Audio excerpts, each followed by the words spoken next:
Macam mana menteri gocoh sekali nak tengok. Naik atas stik. Super Roktang gocoh dengan Takeru ke. Super Khabib gocoh dengan McGregor ke. Ikut ambil orang muda-muda. Tak apa ambil orang muda-muda. Kita ke bawah ni, pacok dego tu. Orang gigi gepih dego kita gocoh dah. Tak ke demo orang atas hak ni kata semburik, hak ni kata kunyit, hak ni royak rasuah. Tak ke tak gocoh. Nak ayatnya berat benar maruah demo orang kata gitu tak tuduh.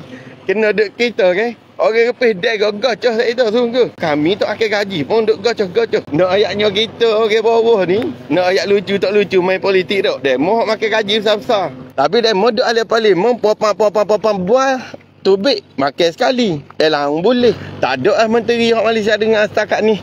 Gaji menteri banyak dah 50,000 pada 10,000 yang kita. Dah boleh kita boleh arah ke nak pergi mana boleh escort. Rumah ada dah.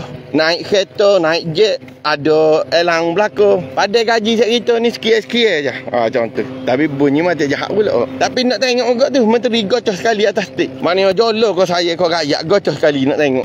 Sebab kami ni hak turun bersih patuh kaki apa orang. Padahal tak ada gaji pun turun bersih ni. Siapa yang pernah pergi bersih? Tak kira bersih 1.0, 2.0, 3.0. Kalau boleh tengok menteri gocoh berasa saya benar menteri kita. Kalau menteri tak gocoh sama sendiri saya tu tak usah kata saya kau rakyat. Nak pitih lah belakang. Saja wajah gambar macam WWE lah. Mu kata kat aku, kata kamu kena gas pemberi mata kali. Berapa kali kita kena bagi tak gaji tu. Tak boleh sama je hak kita duduk jak mula sampai lah ni. Hak sembuh gas pemberi mata boleh tu. Pas kita dengan polis pun kita lawan masa tu. Nak ayatnya lepas pada naik pemerintah ni, polis ni juga hak dengar kata pemerintah hak masa tu. Apa pergi bersih lah ni rasa dikhianati Malaysia. Itu kata. Kita buktikan dah hak kita saya kepada pemimpin kita tu. Pemimpin kita ni bila nak buktikan.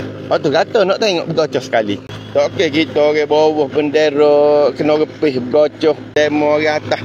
Hak ni kena kunyit, hak ni kena gocoh, tak gocoh. Tak ada maruah. Bagi kita tak ada maruah. Kita duduk kapur tu. Jiran parking kereta salah pun kita marah dah. Lepas tu pula kucing jiran mari berok depan rumah kita. Marah dah. Kalau kira baru benda gitu.